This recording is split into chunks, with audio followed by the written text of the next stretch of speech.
يا وجيه الدين والكرم وحليف العلم والحكم. الشیطان الرجیم بسم اللہ الرحمن الرحیم اللہم صلی علی سیدنا و مولانا محمد النبی الامی الہاشمی جزا اللہ عنا سیدنا و مولانا محمد صلی اللہ علیہ وسلم. آج کے ہمارے لیکچر کا جو ٹاپک ہے، کیا اسلام میں اللہ رب العزت کی ذات نے مرد اور عورت کے جو رائٹس ہیں، جو ان کے حقوق ہیں یا ان کا جو مقام ہے، وہ اللہ رب العزت کی ذات نے ایکول بنایا ہے یا فرق ہے؟ جیسے سو کالڈ ہمارے معاشرے میں ایک بات ہے کہ مرد امتیازی طور پر اونچے، مرد کی عزت اور تکریم زیادہ ہے، اور عورت کی عزت اور تکریم، عورت جو ہے کمزور تصور کی جاتی ہے. یہ وہ سو کالڈ رومرز ہیں جو آج معاشرے میں صرف چل نہیں رہے، بلکہ ہماری نوجوان نسل میں، اور ہماری وہ نوجوان نسل اسپیشلی جو بہنیں، بیٹیاں یا بچیاں جو کالجز اور یونیورسٹیز میں پڑھ رہی ہیں، تو ان کو ایک چیز ان کے مائنڈ میں بٹھائی جا رہی ہے، ان کو پڑھایا جا رہا ہے، ان کی گرومنگ کی جا رہی ہے مینٹلی طور پہ کہ بھائی ہمارا جو معاشرہ ہے اس میں مرد کو امتیاز اور مرد کو فوقیت حاصل ہے. تو اس ٹاپک کے مطابق، اس ٹاپک کو ڈسکرائب کرنے کے لیے جو بیسیکلی کرائیٹیریا ہے وہ دو چیزوں پہ فال کرتا ہے. نمبر 1، انفرادی شخصیت. یہ آپ نوٹ کر لیں بے شک، انفرادی شخصیت. اور دوسری چیز جو ہے وہ معاشرتی شخصیت ہے. انفرادی شخصیت کو جب ہم دیکھتے ہیں، انفرادی عزت، انفرادی مقام اور انفرادی تکریم کو دیکھتے ہیں، تو اللہ رب العزت کی ذات نے مرد اور عورت کو بالکل ایکول مقام دی ہے، ایکول رائٹس دی ہے. ایک ہی باپ کا نطفہ ہوتے ہیں نا، ایک ہی باپ کا نطفہ ہے، اس میں سے کچھ لڑکا پیدا ہو گیا، کوئی لڑکی پیدا ہو گئی. باپ تو ایک ہی ہے، نطفہ تو ایک ہی ہے، اور پیدا کرنے والی جو ماں ہے وہ بھی ایک ہے. اب بعضکم، قرآن میں کیا کہا گیا؟ بعضکم من بعض، آپ ایک دوسرے میں سے ہی ہیں. اور اسی طریقے سے جب اللہ رب العزت کے قرآن پاک میں احکامات نازل ہوئے تو وہ احکامات بھی اجتماعی طور پر مرد اور عورت کے لیے ایکول ہے. آپ کو ایک چھوٹی سی ایگزامپل دیتا ہوں. جیسے اب یہ کلاس ہے، یہ کلاس چل رہی ہے، یا کوئی جلسہ ہو، یا کسی کانویکیشن میں ہو آپ، یا کسی آڈیٹوریم میں بیٹھے ہوں، کسی ہال میں بیٹھے ہوں، کسی گیدرنگ میں ہوں، وہاں پر مرد اور عورتیں موجود ہوں، تو وہاں پر جو خطاب کیا جاتا ہے یا بات کی جا رہی ہوتی ہے تو وہ کس سے کی جا رہی ہوتی ہے؟ مرد سے، مردوں سے مخاطب ہوتے ہیں. لیکن جو فیمیلز ہوتی ہیں وہ اس میں شامل ہوتی ہیں. وہ بات کرنے کا مقصد کیا ہوتا ہے؟ دونوں کو بتایا جا رہا ہوتا ہے. مثلا قرآن پاک کے جتنے محکمات ہیں تو اس میں محکمات اللہ رب العزت کے وہ احکامات ہیں قرآن پاک میں جن کے اوپر کسی مسلمان مرد اور عورت کو، ایمان والے کو کوئی ڈاؤٹس نہیں ہے. مثلا اللہ رب العزت کی ذات وحدہ لا شریک ہے. حضرت محمد صلی اللہ تعالی علیہ وسلم اللہ کے آخری نبی ہیں. 1,24,000 کم و بیش انبیاء اور رسول آئے، ٹھیک ہے، فرشتے، آخرت، یہ وہ محکمات ہیں. اور وہ کام، امر بالمعروف و نہی عن المنکر، وہ کام جن کا اللہ نے کرنے کا حکم دیا ہے اور جن سے منع فرمایا ہے، ان کو محکمات کہتے ہیں. ان میں چینج نہیں ہو سکتی. وہ جتنے بھی اللہ نے کرنے کے اوامر بتائے ہیں اور جن سے روکا گیا وہ اجتماعی طور پر اکٹھے آئے ہیں. وہ یہ نہیں آیا کہ فیمیلز کے لیے اور ہیں یا میلز کے لیے اور ہیں، اجتماعی طور پر. اس کی ایگزامپل وہ اقیم الصلاۃ، آپ نماز قائم کرو. وآتوا الزکاۃ، زکات دو. واقیموا الحج، ٹھیک ہے، حج کرو. اب یہ نہیں ہے کہ عورتوں کے لیے الگ حکم ہو کہ ہاں جی عورتیں حج کریں، عورتیں زکوٰۃ دیں. کتب علیکم الصیام، تم پر روزے فرض کیے گئے. کتب علیکم القتال، تم پر جہاد فرض کیا گیا. ٹھیک ہے، تو کتبہ کا جو لفظ آ گیا اس میں مرد اور عورت ایکولی شامل ہو گئے. اب اسی طریقے سے دوسری اس پہ آ جائیں. اللہ رب العزت کی ذات نے 22ویں سپارے میں سورۃ الاحزاب میں 10 صفات ایسی بیان فرمائی ہیں پورے قرآن میں کہ انسان کی عقل، انسان کی فہم و فراست جو ہے نا وہ دنگ رہ جاتی ہے. اللہ نے یہ 22ویں سپارے میں اللہ رب العزت کی ذات نے یہاں پر جو مخاطب کیا ہے یا اللہ کا جو انداز تکلم ہے، اللہ کا جو انداز ہے بتانے کا، وہ اتنا وسیع ہے اور یہ پورے قرآن میں اور کہیں نہیں کہ جب آپ اس چیز کو دیکھتے ہیں تو آپ یہ لیڈیز بھی اور جینٹس بھی آپ لوگ حیران رہ جائیں گے کہ واقعی اللہ رب العزت کی ذات کا جو انفرادی طور پر ایک کسوٹی ہے یا انفرادی طور پر کسی پرسنالٹی کو اسیس کرنے کا ایک طریقہ ہے، وہ کیا ہے؟ ایکول ہے. جب پرسنالٹیز یا اسیس اسی وقت ایکول کیا جائے گا، میں آپ کو اسی صورت میں اسیس کروں گا جب ہم ایکول ہوں. آپ لوگ ایک ہی کلاس میں پڑھ رہی ہیں، جو آپ کی کلاس کے بچے ہوں گے وہ ایک ہی سلیبس پڑھتے ہیں. جب امتحان ہوتا ہے تو اس میں پتہ چلتا ہے کون ٹاپر ہے، کون، ان کی کیا کیا گریڈنگز ہیں. سلیبس کیا ہوتا ہے؟ ایک. ٹھیک ہے، اسی طریقے سے قرآن میں کیا کہا گیا؟ ان المسلمین والمسلمات، مسلمان مرد اور مسلمان عورتیں، والمؤمنین والمؤمنات، مومن مرد اور مومن عورتیں، والقانتین والقانتات، عبادت گزار مرد اور عبادت گزار عورتیں. اب یہ بیلنسنگ چل رہی ہے، ایکول چل رہا ہے. ٹھیک ہے، حالانکہ ابھی اس چیز کو میں کنٹینیو آگے کرتا ہوں، لیکن اس سے پہلے اللہ رب العزت کی ذات نے قرآن میں بہت سی جگہوں پہ جب بھی حکم نازل فرمایا وہ اجتماعی طور پہ، جیسے میں نے ابھی آپ کو بتایا یا ایھا الذین آمنو، اے ایمان والو. اب یہ جو آمنو کا لفظ ہے اس میں دونوں کامن ہے، مرد بھی اور عورت بھی. ٹھیک ہے، آگے کیا فرمایا؟ والصادقین والصادقات، سچے مرد اور سچی عورتیں. والصابرین والصابرات، صبر کرنے والے مرد اور صبر کرنے والی عورتیں. والخاشعین والخاشعات، اللہ کے حضور اللہ سے ڈرنے والے مرد اور اللہ سے ڈرنے والی عورتیں. والمتصدقین والمتصدقات، اللہ کے راستے میں خرچ کرنے والے، صدقہ کرنے والے مرد اور صدقہ کرنے والی عورتیں. والصائمین والصائمات، روزے دار مرد اور روزے دار عورتیں.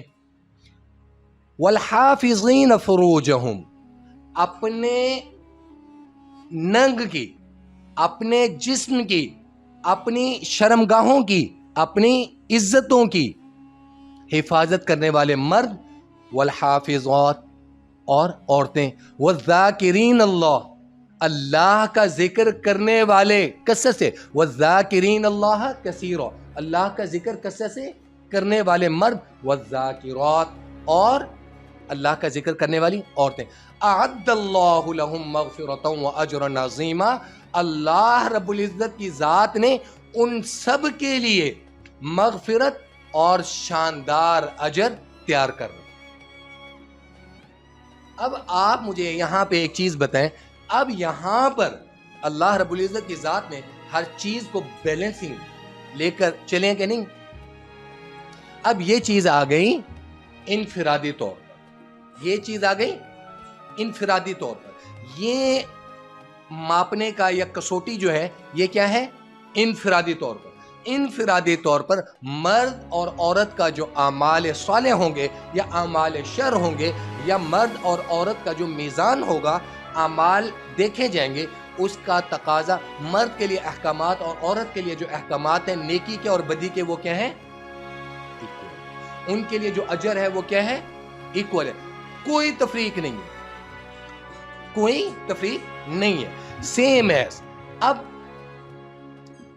دوسری طرف آ جائیں، دوسری طرف جو دوسرا اہم ترین نقطہ ہے وہ کیا ہے؟ معاشرتی تفریق، معاشرتی تفریق، معاشرتی امتزاج، معاشرتی جو اب جو فرق ہے، یہ سب سے امپورٹنٹ فرق میں آپ سے ڈسکس کرنے لگا ہوں، اور اس چیز پہ اسپیشلی جو گرلز ہیں یہ آپ لوگوں نے زیادہ فوکس کرنا ہے۔ دیکھیں،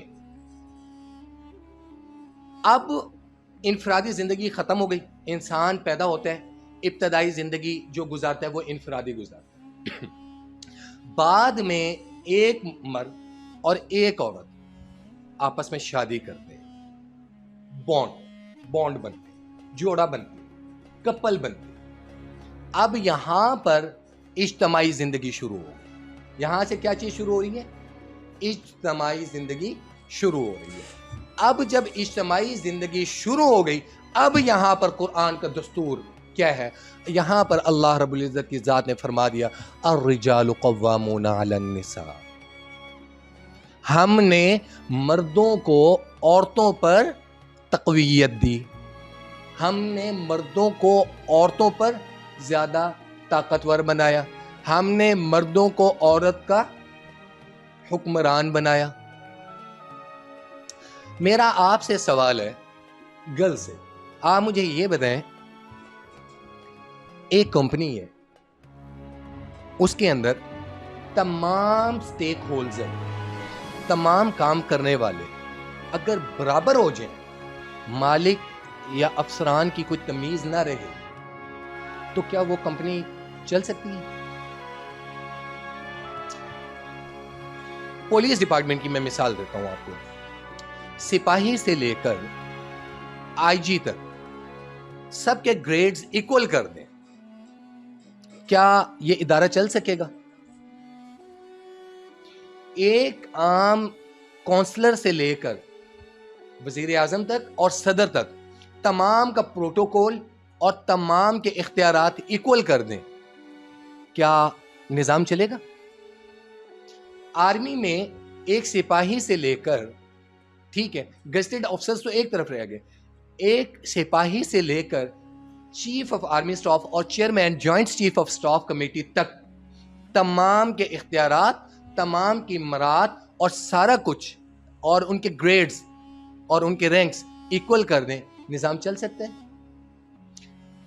اصول ہے، آئی جی ایک ہوگا، ڈی اے آئی جیز جتنے مرضی ہوں، ایڈیشنل آئی جیز جتنے مرضی ہوں، ایس ایس پیز جتنے مرضی ہوں، ایس پیز جتنے مرضی ہوں، ڈی ایس پیز جتنے مرضی ہوں، اور اسی طریقے سے انسپیکٹرز جتنے مرضی ہوں، سب انسپیکٹرز جتنے مرضی ہوں، ہر کسی کے اوپر ایک افسر مقرر ہے، لیکن آئی جی ایک۔ میں ایک صوبے کی بات کر رہا ہوں، صوبائی طور پہ آئی جی ایک، صوبائی طور پہ وزیر اعلیٰ ایک، ملک کا وزیر اعظم ایک۔ اسی طریقے سے سپاہی سے آپ چلتے جائیں، ٹھیک ہے، صوبیدار میجر تک آ گئے، پھر second lieutenant, captain, major, lieutenant colonel, colonel, brigadiers, major general, یہ جتنے مرضی ہوں، but chief of army staff ان کا سپہ سالار ایک ہوگا۔ تو تب نظام ایک ڈسپلن کے تحت چل سکتا ہے۔ اسی طریقے سے اگر گھر کے اندر میاں اور بیوی دونوں یہ کہیں کہ تم بھی اور میں بھی، ہم برابر ہیں، انسانی طور پہ برابر ہیں، لیکن اختیارات کے حوالے سے، اختیارات کی تقسیم کے حوالے سے ان میں فرق ہے، ان میں ڈیفرنس ہے، ٹھیک ہے، تو وہ ایکول تو نہیں ہو سکتے۔ اللہ نے مرد کی رسپانسبلٹیز زیادہ رکھی ہیں۔ اللہ رب العزت کی ذات نے عورت کا نان نفقہ کس کے ذمہ رکھا ہے؟ مرد کے۔ عورت کے حسن میں نزاکت شامل ہے، عورت کے حسن میں کمزوری شامل ہے، عورت کے حسن میں چھپا ہونا شامل ہے، عورت کے حسن میں اپنے آپ کو ڈھکا ہوا ہونا شامل ہے. ہم اپنی قیمتی ترین چیز کو ڈھانپ کے رکھتے ہیں کہ نہیں رکھتے؟ ٹھیک ہے. اب یہاں پر جو عورت ہے فالصالحات قانتات، جو صابر اور شاکر عورت ہوگی، اللہ کی برگزیدہ، اللہ کی نیک، وہ اپنے شوہر کی اطاعت کرنے والی عورت ہوگی. وہ عورت حضرت فاطمہ کو سلام اللہ علیہا کو اپنا رول ماڈل بنائے گی. وہ عورت حضرت عائشہ کو اپنا رول ماڈل بنائے گی. وہ امہات المؤمنین کو اپنا رول ماڈل بنائے گی. ان کے سامنے وہ موجود ہیں. اور ایک بات یاد رکھیں،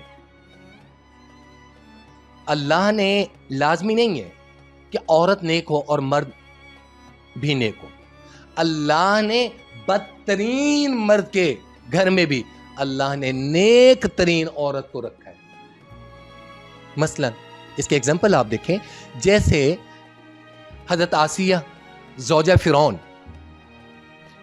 سے بدترین کوئی انسان تھا، اور حضرت آسیہ رسول اللہ صلی اللہ تعالی علیہ وسلم نے فرمایا تھا 3 عورتوں کے متعلق کہ جن کی جنت منتظر ہے، ان میں حضرت آسیہ کے ایک نام تھا. ٹھیک ہے. اور اسی طریقے سے برگزیدہ ترین ہستیوں کے گھر میں بھی اللہ نے بدترین عورتیں رکھی ہیں. مثلا حضرت نوح علیہ السلام کی بیوی، اور اسی طریقے سے حضرت لوط علیہ السلام کی بیوی ہے نا. شوہر رسول، شوہر نبی، اور بیویاں کافرہ. تو عورت اگر یہ کہے کہ جی میں بہت نیک متقی اور پارسا ہوں، اور میرا جو مرد ہے، میرا جو شوہر ہے وہ بد کردار ہے، یا شوہر یہ کہے کہ میں بہت نیک متقی اور پارسا ہوں اور میری جو بیوی ہے وہ، دونوں کو ایک دوسرے کی وجہ سے انڈیکیٹ نہیں کیا جائے گا. دونوں کے اعمال کی بابت جو سوال اور جواب ہوں گے اللہ کے حضور، وہ انڈیویجولز ہیں، وہ ان کا اپنا قول و فعل ہے. اب یہاں پہ میں بات کر رہا تھا معاشرتی طور پہ کہ عورت اور مرد کے فرق کی. نان نفقہ عورت کا کس کے ذمہ؟ مرد کے ذمہ. عورت کی پروٹیکشن، عورت کا ڈیفنس کس کے ذمہ؟ مرد کے ذمہ. جب باپ کے گھر میں ہوگی تو باپ کے ذمہ، بھائیوں کے ذمہ. جب شوہر کے گھر میں آ گئی تو کس کے ذمہ؟ شوہر کے ذمہ. شوہر حلال کمائے حرام کمائے جیسے بھی ہوگا وہ اس کو پورا کر کے دے گا، اور دینے کا پابند بھی ہے. عورت کمانے کی مکلف نہیں ہے. عورت کمانے کی مکلف نہیں ہے.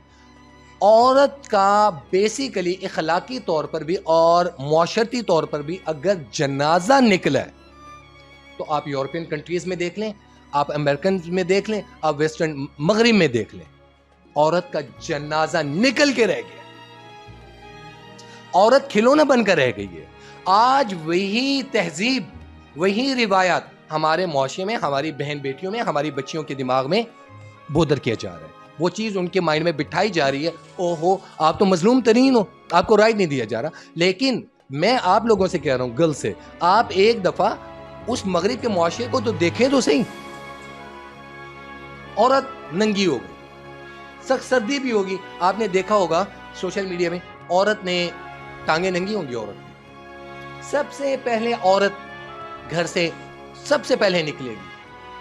سب سے پہلے بچوں کو وہ کسی اس میں میڈ وغیرہ کے پاس چھوڑے گی، جو بچوں کے ان کے وہ بنے ہوتے ہیں ڈے کیئر سینٹرز، وہاں پر چھوڑے گی. پھر کمانے کے لیے جائے گی، پھر وہاں سے واپس آئے گی، اپنا کھائے گی، اپنا بنائے گی اور اپنا سارا کچھ ایک زندگی گزارے. وہاں پر شادی کا نظام کیوں نہیں ہے؟ وہاں پہ مرد کی جس طرح ضرورت عورت ہے تو عورت کی بھی تو ضرورت مرد ہے کہ نہیں ہے. وہاں پر مرد اور عورت کیا کہتے ہیں مغربی روایات میں، ہم we will live together but I will not marry you. میں تم سے شادی نہیں کروں گا لیکن تمہارے ساتھ ضرور رہوں گا. کھاؤ پیو عیاشی کرو، تم اپنی ضرورت پوری کرو، میں اپنی ضرورت پوری کرتا ہوں، بٹ میں شادی نہیں کروں گا. I will not marry you because of that. اس کی ریزن کیا ہے؟ Why he is not getting married؟ وہ اس کے ساتھ شادی کیوں نہیں کر رہا؟ بیکاز آف دیٹ کہ ان کے قانون میں موجود ہے کہ جب آپ کسی عورت سے شادی کر لو گے تو وہ آپ کی ہر پراپرٹی اور ہر چیز کی 50% کی مالک بن جائے گی. وہ کہتا ہے 4 دن کے بعد، 5 دن کے بعد، 4 مہینوں کے بعد، 4 ہفتوں کے بعد جب ڈائیورس ہوگی تو مجھے تو 50% دینا پڑ جائے گا. تو میں اس سے شادی کیوں کروں؟ ہاں دوسری طرف آج بھی مغرب کے معاشرے میں وہ عورتیں جو ہاؤس وائفز ہیں، جو مدرز ہیں اور بچوں کی لک آفٹر کرتی ہیں، جابز وغیرہ نہیں کرتی، آج بھی اس معاشرے میں اس عورت کو عزت کے مقام سے دیکھا جاتا ہے، اس کی زیادہ تکریم ہے۔ اسی طریقے سے وہاں مرد کو پتہ ہے ایک عورت اپنے بوائے فرینڈ کے ساتھ آ رہی ہے، وہ اپنی زندگی گزاری ہے، وہاں کے معاشرے میں یہ غالباً 2006 کی میں آپ کو بات کر رہا ہوں، بل کلنٹن کی ایک سٹیٹمنٹ موجود ہے کہ ہمارے ملک میں جو بغیر میرج کے، جو بغیر شادی کے میریٹل سٹیٹس کے بچوں کی تعداد ہے سوری وہ زیادہ ہے۔ آپ میری بات سمجھ نہیں ہے کہ وہاں جو باسٹرز ہیں، وہاں جو نطفہ حرام ہے، جو حرام بغیر شادی کے ماں باپ کے رشتے کے پیدا ہو رہے ہیں، وہ ان کی تعداد بڑھ رہی ہے۔ وہاں پتہ نہیں ہے، ہاں ماں کا اس معاشرے میں پتہ ہے کہ میری ماں یہ ہے، باپ کا نہیں پتہ۔ تو آپ مجھے یہ بتائیں، کیا یہ معاشرہ ترقی کی طرف ہے یا زوال کی طرف ہے؟ یہ عورت کی تذلیل ہے یا عورت کو رائٹس دیے جا رہے ہیں؟ میرا آپ سے سوال ہے، کیا یہ عورت کی تذلیل ہے نا، یا عورت کو رائٹس دیے جا رہے ہیں؟ تذلیل ہے۔ میں اب پاکستانی معاشرے میں آ جاتا ہوں۔ ہمارے معاشرے میں ایک عورت صبح صبح نکلے کمانے کے لیے، مرد بھی نکلے کمانے کے لیے، جو کیجول آفس ٹائمز ہیں وہ شام 5 بجے تک ہیں، 4-5 یہی ٹائمنگز ہیں نا، وہ کمانے کے لیے جاتی ہے۔ مرد بھی شام کو 4-5 بجے تھکا آ رہا ہے، 4-5 بجے وہ وائف بھی تھکی آ رہی ہے۔ جو بچے 12 بجے 1 بجے 2 بجے اسکول سے واپس آئیں گے، انہیں کون سنبھالے گا؟ یا تو میڈ سنبھالے گی، ایسے ہی ہے نا، یا میڈ سنبھالے گی، یا ماں جاتے ہوئے ان کے لیے کچھ کھانا وانا بنا کے پھر جائے گی۔ جب وہ تھکی ہاری آفس سے آئے گی اور شوہر بھی تھکا ہارا آفس سے آئے گا، تو کیا ان کی ذہنی ہم آہنگی ایک دوسرے سے ہوگی؟ یا وہ اچھے طریقے سے شوہر کو ویلکم کرے گی، یا شوہر اچھے طریقے سے ویلکم کرے گا؟ ان کی جو پرسنل لائف ہے وہ ڈسٹرب ہو گئی کہ نہیں ہو گئی؟ اب ان دونوں کے کمانے کے چکروں میں جو اولاد کی تربیت ہے وہ کہاں گئی؟ جو اولاد کے رائٹس تھے، اولاد کا ٹائم تھا، وہ کہاں گیا؟ تباہ ہو گیا۔ آہستہ آہستہ معاشرہ، وہ بچوں کے مائنڈ میں بھی بچے میٹیریلسٹک ہو گئے۔ کیا ہو گئے؟ میٹیریلسٹک ہو گئے۔ بچوں میں وہ ادب و آداب، وہ ماں باپ کے سامنے جھکنا، وہ اطاعت، وہ کیا ہو گئی؟ ختم ہو گئی۔ انہوں نے سیکھا نا۔ بیٹی کو اصل تربیت کون کرتی ہے؟ ماں کرتی ہے نا۔ تو بیٹی کو تو ٹائم ہی نہ دے سکی ماں، تو وہ تربیت کہاں سے کرے گی؟ پریکٹیکل بن گئے۔ تو اسی طریقے سے اس معاشرے کے اندر جب آتے ہیں، معاشرتی طور کی اس تفریق میں جب آتے ہیں، اس فرق میں جب آتے ہیں، تو یہاں پر اللہ رب العزت کی ذات نے عورت کو تحفظ دی ہے۔ عورت کے تحفظ کے لیے مرد کو تقویت دے دی۔ عورت کی سیکیورٹی، عورت کا ڈیفنس، عورت کی پروٹیکشن، عورت کا نانفقہ، عورت کا پہننا، عورت کا کھانا پینا، جب تک باپ کے گھر میں ہے، کس کے ذمہ؟ باپ کے یا بھائیوں کے۔ اور جب شوہر کے پاس چلی گئی، کس کے ذمہ رہا؟ شوہر کے۔ اللہ نہ کرے کسی وجہ سے شوہر کا انتقال ہو جاتا ہے تو کس کے ذمہ آ گیا؟ بیٹوں کے۔ پھر اللہ نے عورت کو ایکول یہ شرعی طور پر بھی رائٹس دے دیے، معاشرتی طور پر بھی عورت کو عزت تکریم دے دی۔ اب عورت کو وراثت میں بھی حق ہے۔ بیٹی ہوگی تو 1 حصہ، بیوی ہو گئی تو 1/8، 8واں حصہ دے دیا۔ یہ بھائی تمہارے، تم اس کو پرسنلی یوٹیلائز کرو۔ یہ وہاں پر وہ نہیں ہے۔ اب یہاں پر بیوی کو شوہر کی اطاعت اس وجہ سے کہا گیا، اور الرجال قوامون علی النساء، کہ مردوں کو عورت پر تقویت حاصل ہے، مردوں کو عورت پر مقام حاصل ہے۔ سمجھ آ گئی؟ بنیادی طور پر مرد اور جو عورتیں وہ کیا ہیں؟ They have equal rights. کائنات کے تمام مذاہب آپ اپنی یونیورسٹی میں بکس لیں, لائبریری سے پڑھیں, میرے پاس بکس پڑھی ہیں, جو آپ کا دل کرے آپ لیں پڑھیں. کائنات کے تمام مذاہب میں سب سے زیادہ اگر عزت, اکرام اور تکریم کسی معاشرے میں عورت کو اگر دی ہے تو وہ مذہب اسلام نے دی ہے. اس کے علاوہ آپ تمام مذاہب کو اٹھا کر دیکھ لیں, آپ تمام معاشروں کو اٹھا کر دیکھ لیں, تمام میں سب سے زیادہ عزت اور تکریم کس کو دی گئی ہے؟ اسلام کے معاشرے میں عورت کو ایکول رائٹس بھی دیے گئے, ایک مقام بھی دیا گیا. یہاں تک مقام دیا گیا ہے کہ کیا کہا گیا؟ الجنت تحت اقدام الامہات. مدنی کریم صلی اللہ تعالی علیہ وسلم نے فرمایا کہ جنت تمہاری ماں کے قدموں کے نیچے. تو آپ مجھے بتائیں اس سے بڑا کوئی مقام ہوگا کہ اللہ نے ہم سب عبادات, ریاضت, ہمارا تقوی, ہماری پریزگاری, ہمارے روزے, ہمارے ذکر اذکار, ہمارے مراقبے, ہمارے اعمال صالحہ کس لیے؟ اللہ کی رضا کے لیے کہ جنت کا حصول ہو. اللہ نے وہ جنت اٹھا کر کس کے قدموں کے نیچے رکھ دی؟ وہاں کے قدموں کے نیچے رکھ دی. سو ٹاپک کے جو بیسک کانسیپٹس ہیں یہ کلیئر ہوئے ہیں آپ کو؟ اس سے ریگارڈنگ کوئی آپ کے کوئسچنز ہوں؟ اللہ رب العزت کی ذات ہم سب کو عمل کرنے کی توفیق نصیب فرمائے. Thank you.